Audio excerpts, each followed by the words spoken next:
Mark Brace is the candidate for the Australian Labor Party in MacKillop. Welcome to Flow, Mark. Thank you. Now, Mark, tell us a little bit, first of all, about yourself. I know you're a former local councillor there in the region. A bit about your work history and experience in the local area. Yeah, I have served both as a councillor with Wattle Range Council and the mayor between 2006 and 2010. I was born in Broken Hill, did all my primary school education there and went off to boarding school in Adelaide in the early 70s, 5 years at boarding school, and then studied law and practiced as a lawyer for 20 years. And for about the past 20 years, I've practiced as a mediator, working principally with separated couples, but also workplace disputes. Okay, and what's your history with the Labor Party? Why have you chosen to put your hand up for Labor in this state election? Yeah, I've been a long-term member. I suppose coming from Broken Hill, you'd understand the rich history of unionism in that town and city. So from a pretty early age, I was a student of the history of the city of Broken Hill, and I suppose it would be fair to say that once I was a teenager, I'd come to a view that Labor best represented what I was about in my life, and I suppose I've been a Labor man a long time, and this is the first time I've put myself forward. I suspect, Ricky, I reckon I might be the second oldest candidate. So. Oh, gee, no, I reckon, I know there was a gentleman running in MacKillop in a previous election for Family First, was in his 80s when he ran, so I don't think you got much to worry about there. Not quite there, 64, but that's okay. Oh, no, I think you're just at the cherry-ripe age. Look, you've got your experience there as a mayor and former councillor. Something that's sort of popped up for us is tourism promotion in the Limestone Coast region. Is there a good enough collaboration between the local councils to promote the region for tourism as the state and the nation opens up to tourists? Well, I hope so. It's something that I'm informing myself about. I'm not really totally up to speed in terms of the realities of that.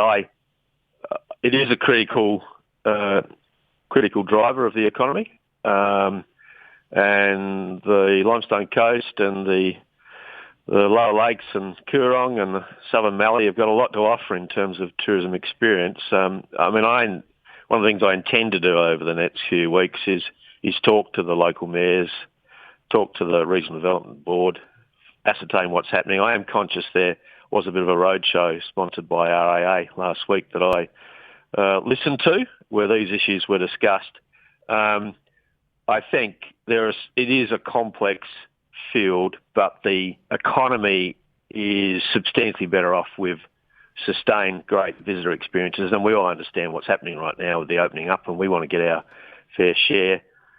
One thing that does strike me, which I suspect is an impediment, there's some pretty ordinary roads down here at the moment, and I need also to come to a bit more of an understanding of how we've come to that. I wonder whether there's been some shift in the maintenance schedules or who's been undertaking maintenance, but that's clearly an issue for tourists. You want them to have safe, reliable roads, as you do for all of us. But no, tourism, critical. And if they're not, and maybe they are, I've always believed that it's essential.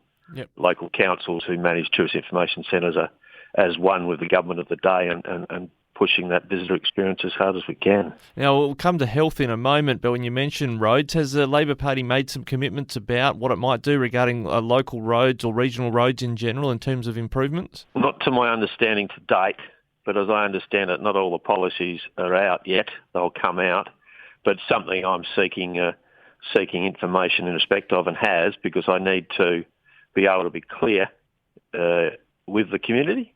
If there is a policy, if Labor intends to invest in roads, then I'll be out there telling everybody. But in the meantime, I just think it's important to point to the reality that the government seems to have gone missing here on roads, and that's clear from media I've seen and just from driving on them myself. Now, in the general commentary, though, the election expectations are that health policy will be a massive factor, and you've been part of the announcements, I understand, regarding the Limestone health policy. Just outline what that policy promise is from Labor for people in the southeast. Yeah, so for people in the southeast, our leader Peter Malinauskas was down 3 or 4 weeks ago, announcing a $52.7 million funding package for Limestone Coast Health if Labor government's elected. That consists of $7.4 million for 24 more paramedics and ambulance officers across the region in place by 2024, including 24/7 paramedic crew at Mount Gambier, 12-hour regional transfer crew at Mount Gambier, 12-hour regional transfer crew at Keith, a $24 million upgrade to Mount Gambier Hospital, including $8 million to upgrade emergency department security, $11.4 million to double mental health beds from 6 to 12, and a $4.6 million to fit out and operate 2 dedicated drug and alcohol detox beds. There's $3.5 million on the table for 4 additional community drug rehabilitation beds in Mount Gambier, an $8 million upgrade to the Narra Court Hospital, and a $9.75 million funding to secure a 7-year funding agreement with Keith and Districts Hospital, providing certainty for its future. And we all understand that that hospital has been in monetary crisis for a long time, going from year to year. So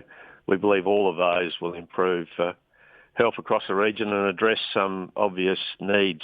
I believe health is front of mind for everybody, and that's understandable in terms of recovering from COVID. But I see this election across the whole state really as health is a critical issue, if not the most important issue. It's a bit of a turnaround for Labor to be talking about the Keith Hospital, when I remember the very colourful banner that was on the Dukes Highway about Mike Rann and the Keith Hospital at one stage. But I guess, would you say you've listened to the community and you come out with something that is committing funding now for the Keith Hospital? Oh, there's no doubt about that. And I think to be fair to our leader Peter and the opposition front bench, I think two people that have had a lot to do with bringing this money to the fore, apart from everybody who's been agitating for a long time, is Claire Scriven, MLC, based at Port Macdonald, and Kiam Ma, leader of the House in the upper house, who's a Mount Gambier boy.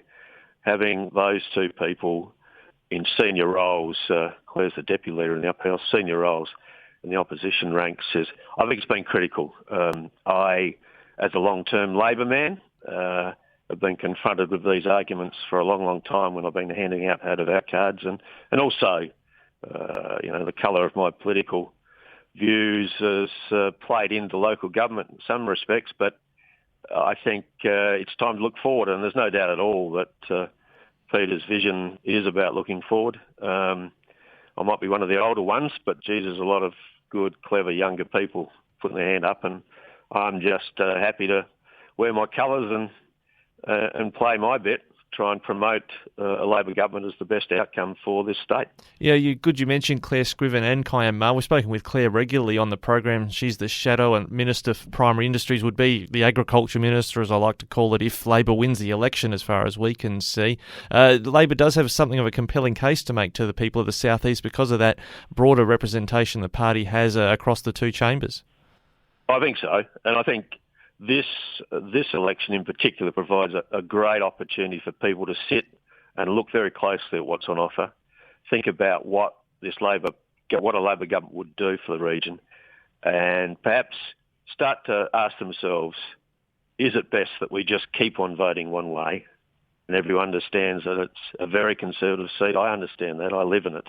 And I think that in some ways that holds us back. And the other thing that probably prompted me most substantially to run is that Peter and the opposition front bench were down in late October, I think.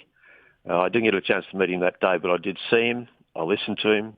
I heard what he had to say. And what really excited me was that he spoke in terms of the state owing the Limestone Coast, not the Limestone Coast owing things to the state. That is, that we have a responsibility to maximise the opportunity for investment, development, wealth creation in the Limestone Coast. Yes, we're blessed, particularly in the lower Limestone Coast, with so much natural resources, which are to our advantage.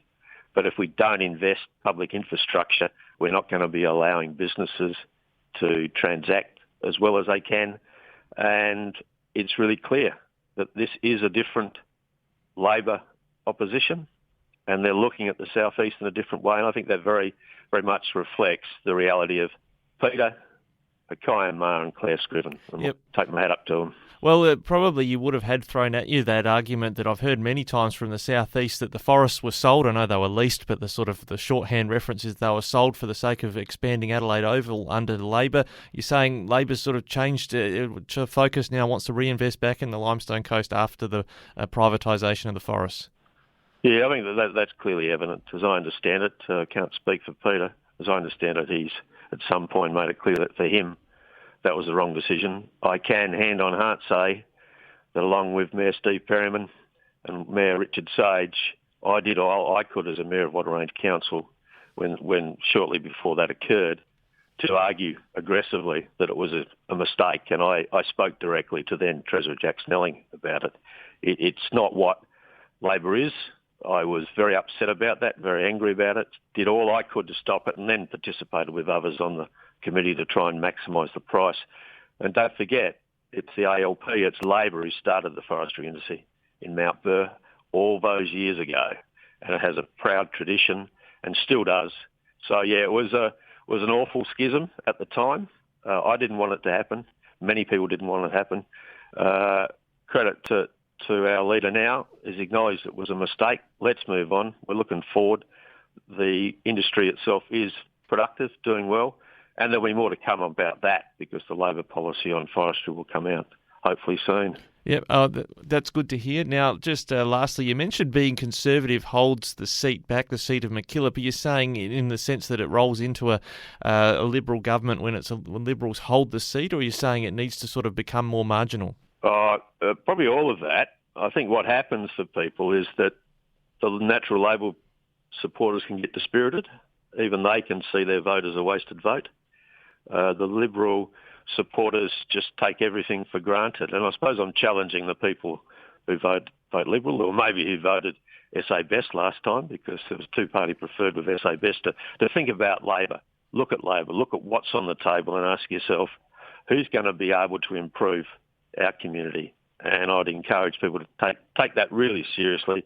I mean, I'll be moving around the next 4 weeks, 3 and a bit weeks, trying to press the flesh and meet people and have a discussion with people directly. But I think sometimes when seats become far too entrenched, that we end up losing opportunities that otherwise would present. So, yeah, have a close look and then use your conscience and cast your vote in the end that you think's best for your community. All right, Mark, thank you very much for being very generous with your time. We do look forward to Southeast-specific policy announcements from yourself, Claire Scriven and Labor later on in the campaign. Thanks again for your time today. Thanks, mate. Bye.